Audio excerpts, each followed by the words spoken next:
So Dan, you seem very relaxed today. We walk up to interview, you're striking a pose and taking photos and stuff. Is this just, are you in a good place mentally going into this fight?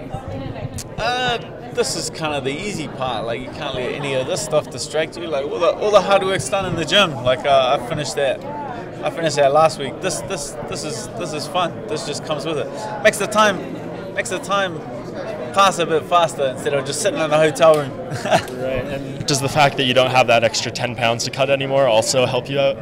Yes, big time. If you would have come here and I was down there, I probably wouldn't have sitting there looking like a friggin' scarecrow. So I'm a happy man at lightweight. Yeah, I mean, what would be your message to other fighters to kind of follow your example of, like, you're down there, you're cutting too much weight. It's an issue in our sport right now. Fights are getting canceled, guys are missing weight. What's your kind of message to people about why it may be advantageous to fight at a more natural weight?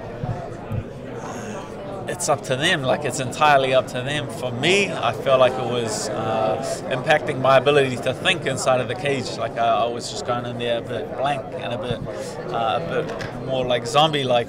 So I needed it for my ability to think, adjust, and that's my strength. Some of these guys go on fighting off instinct. Like, they just have their game plan set and play, rush across the cage, like, stand the guy's face and grind them out. So for those kind of guys that don't really think, it's entirely up to them. So everyone's different. Everyone's happy doing their own kind of thing. So this is just what works for me.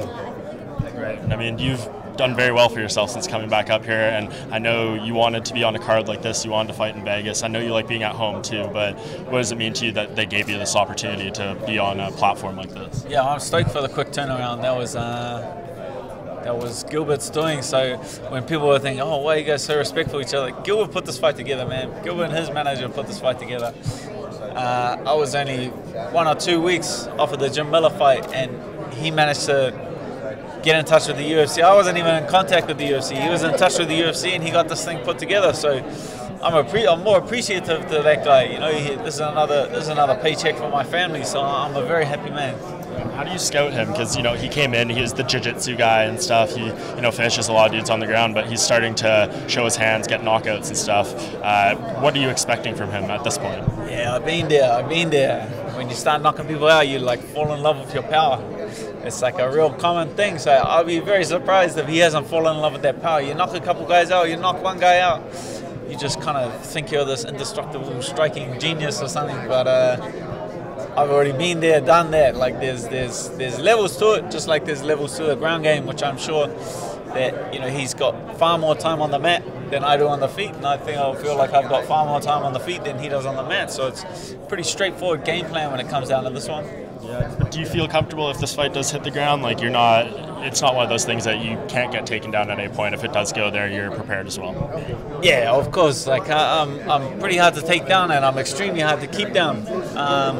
But I've got a lot of submission wins in that. I spend a lot of time on the ground. Like, I love wrestling and I love jiu-jitsu as well, just as much as I love striking. People want to see striking, so that's something that I favor more because it's what people want to see. But yeah, it's not like it gets me down to the ground and it's over with. Like, I know what I'm doing. And if you win this fight 4-0 at this weight class, you've kind of had a mixed bag of wins. A veteran like Jim Miller, a dangerous guy that's maybe not as established in the organization. You win this fight, what do you kind of deserve next in this division?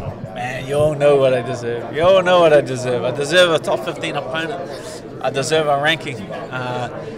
Even if this here Hernandez or whatever, like Hernandez loses that one, I should go straight into the rankings. And then once I have that number, I can start calling for top 10 opponents. So everyone's trying to go up, so I'm trying to go up. We got Paul right over there too. Yeah, Paul's over there. I'll leave him alone. He's fighting. We'll wait till after this fight. There's a few lightweights on this card. We'll see how it all plays out.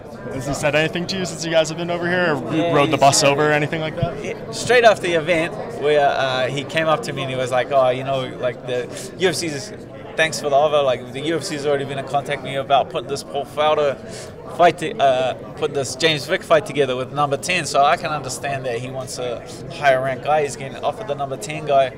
Of course he's going to go with that fight. So I knew that night I wasn't going to get the fight, but he said to me that the fans have been giving him shit ever since. The fans have been like constantly on his ass. Oh, why didn't you take the hooker fight? Why didn't you take the hooker fight? So now we had a bit of a laugh together. We did the poster signing together. So he's all good. He's another pro just like me. So it's nothing personal. Funny how it works out. Now you guys are sitting here a couple feet away from each other. But very much appreciate the time, Dan, and thank you. Thank you.